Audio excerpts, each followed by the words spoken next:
everybody, we're here today to show you how to make ceremonial cacao. Several of you have purchased chocolate from us recently or have your own and have been wondering how we make cacao. There are many recipes and instructional videos online, and many of those will show you to use a blender. We try to avoid using machinery when possible, and so I'm going to show you the way that we make cacao all by hand. So first I'll show you what all we have. So we get the cacao out that we're going to work with. Normally we would only pick one cacao, but today, because I want to show you how to prepare each one, we have them all out. So we've got our cacao ready. Your sweetener, you have a couple different options. Honey, a lot of people like using honey for their cacao. Today we're going to use organic jaggery, which is an unrefined sweetener from India. We always pick up sweeteners from different places where we acquire the cacao. So this is a palm sugar from Vietnam. And some people use agave. You can use an unrefined, any other sweetener that you want to use, actually. Spices that we use, cayenne pepper. It's good to help the cacao enter your bloodstream. I'm not a fan of having really spicy chocolate, so I don't put a lot of this, but when we get to that point, I'll show you. Cardamom seeds, these are the best from Libertine Salt, Christy Reedy. They come in little seeds. We put just a couple into a mortar and pestle because they're potent. Just grind them up a bit, and then we have the cardamom ready. That to me is really key. I love cardamom. And then vanilla. We also get vanilla from all over. We got really incredible vanilla from Jamaica. This is from Costco. We go through a lot of vanilla in this house. So the first thing I'll show you is how to chop one of the blocks. So a lot of you have got Isaias's cacao from Mendoza Lava Love. It comes in block form. So you would chop it up the way I'm going to show you. Today, we're going to be cutting up a block of Mr. Bean's cacao from Vietnam. So it's super simple. You're just cutting it into the smallest little pieces as possible. Michael has the patience to use a cheese grater. I personally do not like the aesthetic experience of chopping up cacao using a cheese grater, so I just use a knife. You could leave it this size, or you can cut it even smaller. Once you add it into the hot water, it's gonna melt. So it really doesn't matter what size it is. And then you measure. So a ceremonial dose of cacao is 1 to 1.5 ounces of cacao. And you can use a digital scale. When we're making it just for those of us at the house, I just eyeball it. But using a scale, we'll measure. Oh, I went over. It's 1.6. So there's 1.6. Are we done with this? Yeah, we're done with the cutting board. The other way that you can measure is just by a spoon. So 3 tablespoons is approximately 1 ceremonial dose.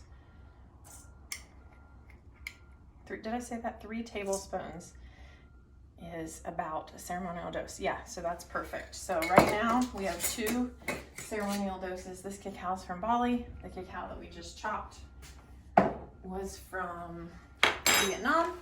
And then the other thing that you can do, if you've got the discs from Firefly and you don't want to measure it, I just stick them directly into the pot. We got a really small pot from a Goodwill on Maui when we were living in the van, and it's so great for making a couple doses of cacao at home. So I wouldn't typically use this digital scale I want to show you, so you don't have to use a digital scale. I would just look and say, oh, that looks like about the amount of chocolate that I want today. So here we have between 3 and 4 servings of cacao. I then just fill this with enough water that barely covers the cacao. And then we put it on the heat. And the key, I think, is the whisk. So we immediately start whisking. The heat is already going to start melting the chocolate. you'll just see it's gonna start to get thick. And the goal here is just to melt it. We just need to melt it enough to drink it. If you want to measure it, we recommend between 4 and 10 ounces of water per ceremonial dose. Depending on how thick or how runny you want your cacao, will determine how much water you use. But you can just look at it and taste it. That's typically what we do. So as soon as this starts to get thick, even though the chunks and discs are not totally melted, it's really starting to thicken up. Most of the cacao is melted. I'm gonna start adding more water. I like having a tea kettle with hot water or warm water right here. It's just so much easier. For me, it's like all about the aesthetics. Like, how does it feel? How does it look? What is my experience when I'm making it? And then you just add more water to get your desired consistency. So I first make sure that the cacao is completely melted. We're almost there. This is how quick and easy it is. I was so intimidated when we first started working with cacao, like, how do I make this? And it's really, just play with it. Once you make it a few times, you'll have the confidence to just whip a serving up for yourself. So it's ready. So you could drink it like this with nothing else, just pure cacao, or we like adding a bit of sweetener. So like I said, today we're using this jaggery. And again, I don't measure anything. Once it starts to steam, you're too hot. So at that point, cut your heat. So if you saw that, we're already getting too hot. This is one of the big differences with ceremonial cacao versus other chocolate, is that it keeps its nutritional value because we don't expose it to really high heat. So really watch your heat.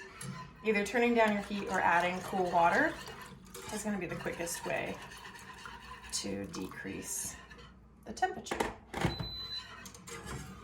So that's actually a fairly good thickness. But I just now get the sweetener melted. Okay, I'm gonna leave this here. We're gonna use it to taste. And then your spices. So we love vanilla. Add some vanilla, some cayenne, however much you want. Mayan cacao and Mexican cacao is often made really spicy, which you're welcome to do. And add cardamom. You can put turmeric, nutmeg, ginger, orange rind. You can put anything. Lavender. You can add all kinds of good stuff in your cacao. I think that's it.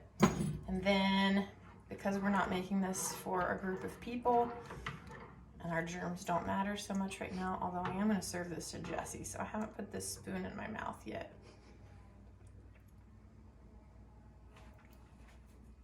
That's good. Actually, what else? I want some more vanilla. And then just taste it, and you get to make it how you like it. And then it's ready. So pour it into your special cacao mug. I typically count to 4 or 5 when I'm pouring, which feels like a good dosage for me when I'm serving. Always, before I ever start making cacao, I set an intention. So before we started working with cacao today, we're in the energy of the full moon. That's tomorrow at 7:35 p.m. And it's really talking a lot about going to the lower world. And so my intention for the work with cacao today and what I was infusing this with is courage to face and connect and be with our shadow selves. So I'm going to serve this to Jessie. And that is the intention that I had here. Feel free to sing a song. We have the cacao medicine song. If there's another blessing that feels authentic for you, and then you can do that. The remaining cacao, we just put in a mason jar. So we've already made some today. This can just be poured into a jar. You let it sit and cool, and then we will drink on this for a couple days. put it in the fridge, and then when we go to use it tomorrow, we would just pour it in, add more water, because this will be really, really thick tomorrow. So that's how easy it is to make cacao. May your heart always be open.